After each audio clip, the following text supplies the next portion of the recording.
Hello, my name is Chris Belin. Thank you for joining me today for part 2 of this series in just learning about a hand drum and some drum circle techniques. If you didn't get a chance to watch part 1, please feel free to check out part 1. Like I said, I have a drum school. It's called Chris Belin's Traveling Drum School. It's been started in 1999, but I went full-time in 2003. So I work with drummers of all ages and levels, hand percussion, drum set, marimba, mallets, everything. Timpani, glockenspiel, you name it, all kinds of different drums and techniques. So, to continue on with what we were doing with the hand drum, the last video I was talking about the 4 sounds. And then we kind of ended on just doing a little play along with all the quarter notes. The 1, 2, 3, 4 using the different tones. So today, I'm going to go over a little bit of the 1, 2, 3, 4 in more detail. And you'll see me keep going over the tones, but also when I go over the tones, I'll give a little refresher on them and some variations on how to do different things with them. So, do a little 1, 2, 3, 4, and we'll try this as a little warm-up. 1, 2, 3, 4. Using 2 specific tones here, the bass and the open. Now notice I'm doing right, left, right, left. 1, 2, 3, 4. 1, 2, 3, 4. 1, 2, 3, 4. It's a little faster than we did in the first video as well.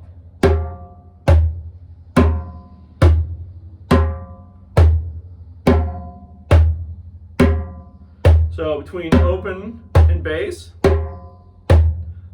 nice even. Try some different tempos in a minute. 1, 2, 3, 4. Okay, now I'll do the next one, same speed, but I'm going to go between the mute and the slap. So really the only difference would be I'm going to move this hand up. So if I start with the mute, boom, just like that, dropping it down, and then slap. You go. Move your hand to the side, move your hand up.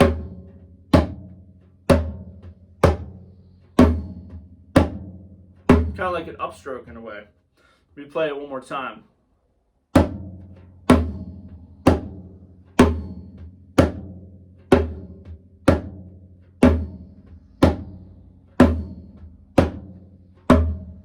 Fun little variation on that is you can turn your hand. You go this way.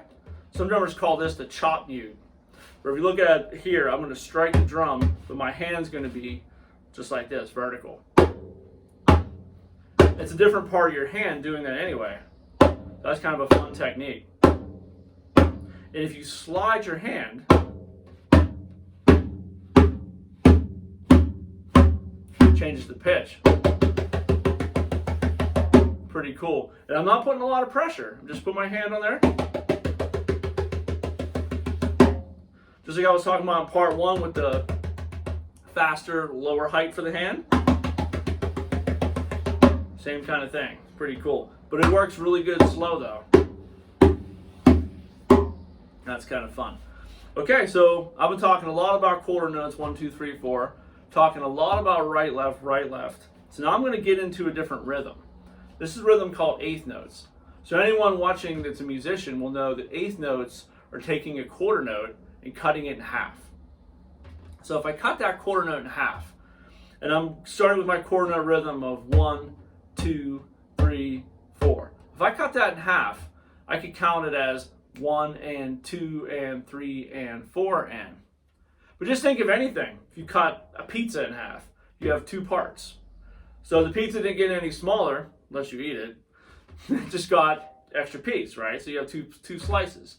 So when you think of rhythm patterns, kind of a fun little comparison, is think of it as now you have more notes to play with, right? So if I'm going 1, 2, 3, 4, I got space in there. Now if I do the eighth note, I'm going to go just kind of how I started this video. I'm going to play the eighth note with my left hand. 1 and 2 and 3 and 4 and back and forth. Sounds pretty fast. 1 and 2 and 3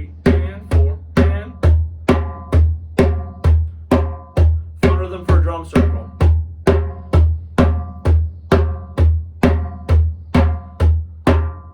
I'm going to keep playing this for a while so you can play along.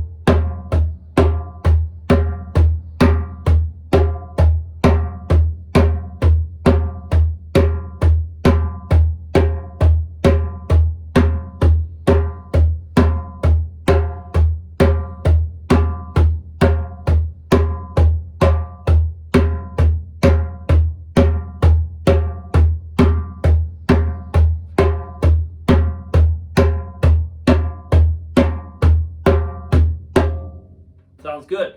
Now, if you get tired, obviously you can take a break, stop. But you don't have to play all those notes. You can play some of them.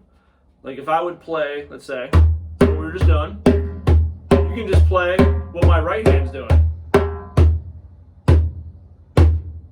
Or my left hand. Or maybe every other right. So that's a great thing about a drum circle. When you're playing with multiple people, everybody's doing their own thing. Sometimes the whole group of people are playing the same exact pattern, which is also fun. But a lot of times one person is going to veer off into something different. But if you're listening to that lead or drummer, that's the person you want to refer back to from the main pattern. So if I keep this going, 1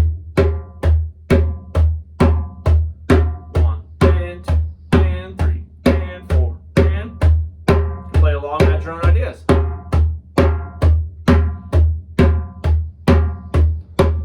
Okay, now one of my favorite things about hand drums, again, I want to feed you as many ideas as I can today.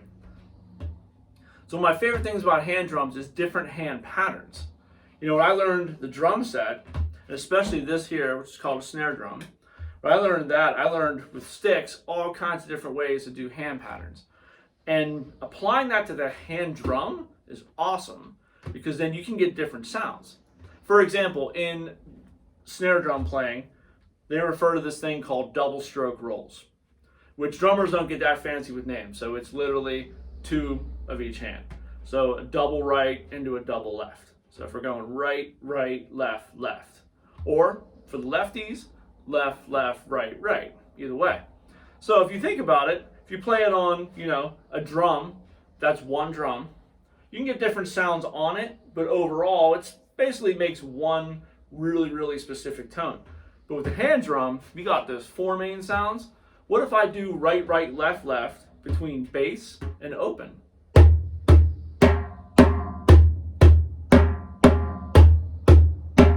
That.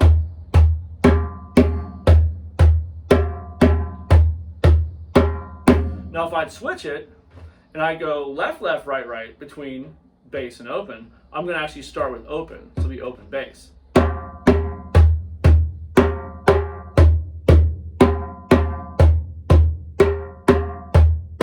So that sounds different. It's pretty neat. So if I would mix them together, let's say I just do a few,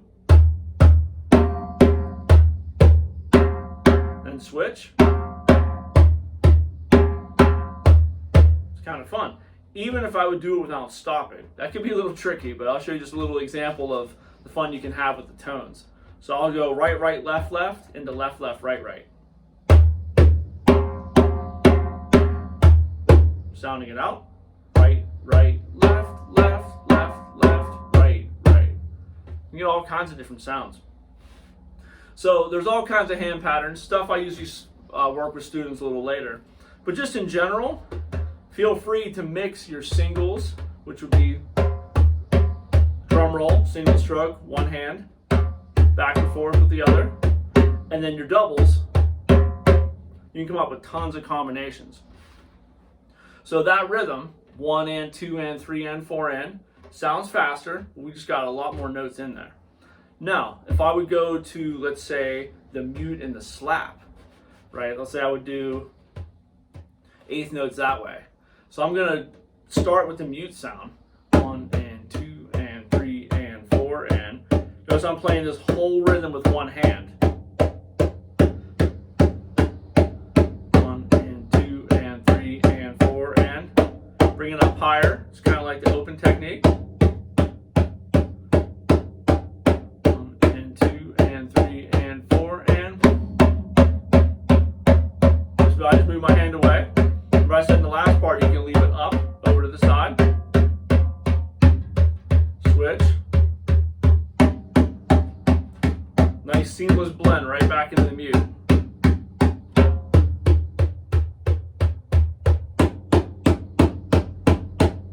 So those are the fun parts. So mixing up quarter notes and eighth notes, starting separately like we did, but mixing them together, you can do all kinds of fun things. So I'm going to play a little more advanced rhythm. Since we got tones in the mix, we got quarter notes, we got eighths, next logical step would be to fuse them together. So I'm going to count this. I'm going to go 1, 2, 3, and 4, and. When I do this, the first two notes are going to be on the bass, center of the drum, and then 3 and 4 and is going to be as a roll, right, left, or left, right for the lefties, on the open sound. So here we go. 1, 2, 3, and 4, and 1, 2, 3, and 4, and 1, 2, 3, and 4, and. So you can play both rhythms, or you can pick and choose. Just play one. I'm going to keep playing for a while. Feel free to play along.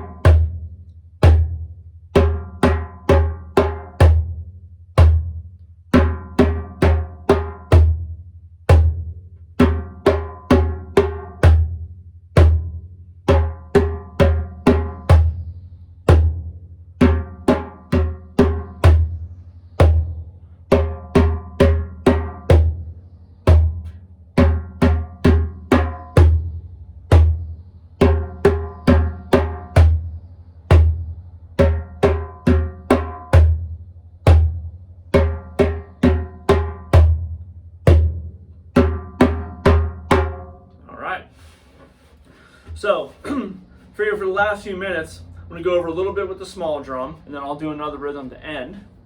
Now, with the small drum here, I'll play it like this, so we can get a nice visual on it with the camera. So again, if I'm mixing the tones, I was saying about the doom in the first video, that's your bass. Well, your beck is the open sound. So doom, beck.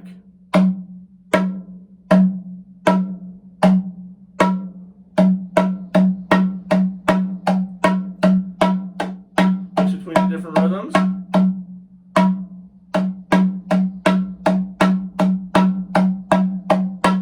Something fun about this drum though, since it's open at the end, if you have it in a position where you feel comfortable like this, you can actually move your hand back here and change the pitch. See, I have my elbow, go like that. What I'm doing is I'm blocking the airflow. That's another sound. It's called a pitch bend. Some people put their hand inside the drum. Just don't jam your hand in too far, because sometimes the hole is small and you get it stuck. So if you start to feel metal or wood, depending on what type of material it is, just back off. But if you put it just a little bit in, I'll put it in like that, just a length of my fingertips. That changes the sound.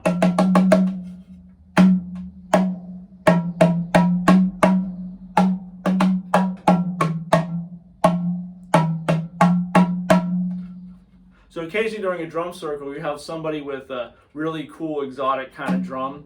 Maybe a drum that has ropes that they bend the pitch on, or like hit it with a stick, like a curved stick. You know, there's all kinds of fun little things. Or maybe a drum specifically from, you know, Ireland, something like that. There's all kinds of different scenarios. This drum's actually from Syria. But you can find all kinds of drums all over the world. And it's funny, in a drum circle, sometimes you have somebody with a really interesting sound that's very unique from everybody else.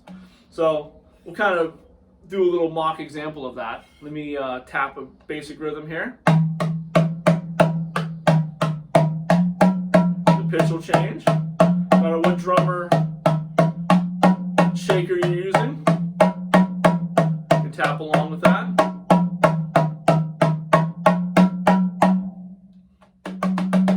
Now remember too, with the little drum, if you have it like this, you don't really have that pitch bend option. But you can still get your bass center,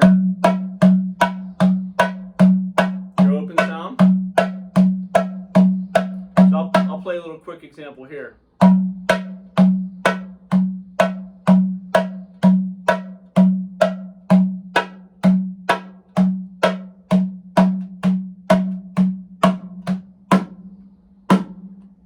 Slap can be usually really loud on a small drum. All right.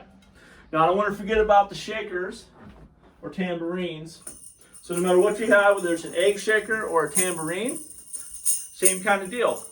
You want to have a nice relaxed grip and a nice relaxed swing, so no tension at all.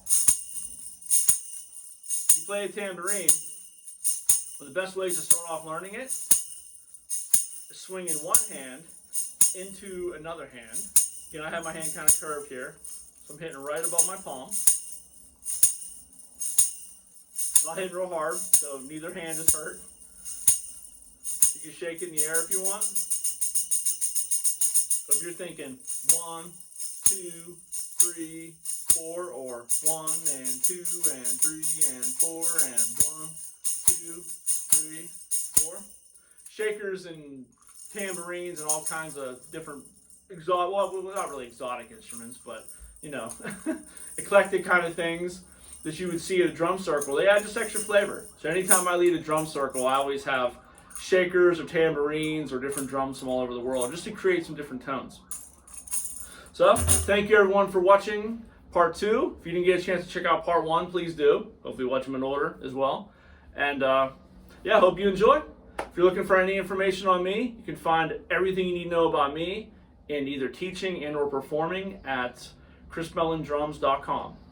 Thank you. Hope you enjoyed.